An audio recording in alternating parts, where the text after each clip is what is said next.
Lorsque votre site WordPress sera créé, vous serez en mesure de modifier tous les contenus qui sont sur votre site, que ce soit les images et les textes.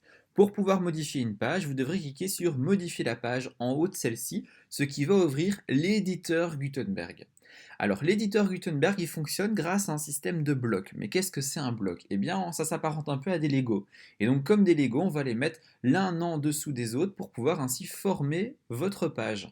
Alors un bloc, ça peut être n'importe quoi. Ça peut par exemple ici être un titre. Vous avez ici un bloc titre. Lorsque je clique sur un bloc, j'ai cette petite barre d'outils rapide. Et lorsque je la survole, on voit que j'ai une petite bordure bleue qui s'affiche autour de mon bloc. Donc on voit ainsi mon bloc titre. J'ai ensuite ici par exemple un bloc paragraphe.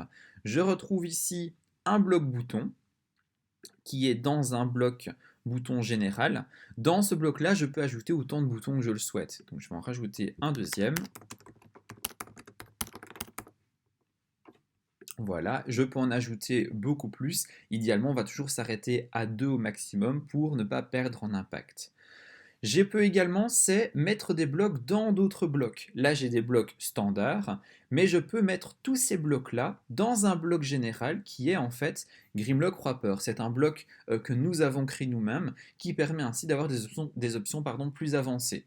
Comme ici, par exemple, l'image en arrière-plan et le petit fondu de couleur.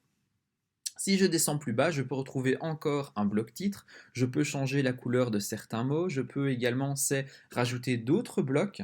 Si je veux par exemple en dessous du paragraphe rajouter un bouton, je vais à la ligne et je vais ajouter mon bloc bouton en cliquant sur le petit plus à gauche. Je recherche mes boutons et voilà, mon bouton a été ajouté. Je peux également changer l'ordre en fait lorsque par exemple ici j'ai une vue en colonne. Alors je vais fermer cette petite vue. Voilà. Je dois pour ça sélectionner la colonne. Alors pour ça, je vais mettre du fil d'Ariane, je sélectionne ma colonne et je la passe à gauche par exemple. Je peux également dupliquer une section qui me convient. Donc là, je vais la remettre à son endroit et imaginons je veux une seconde section comme celle-ci.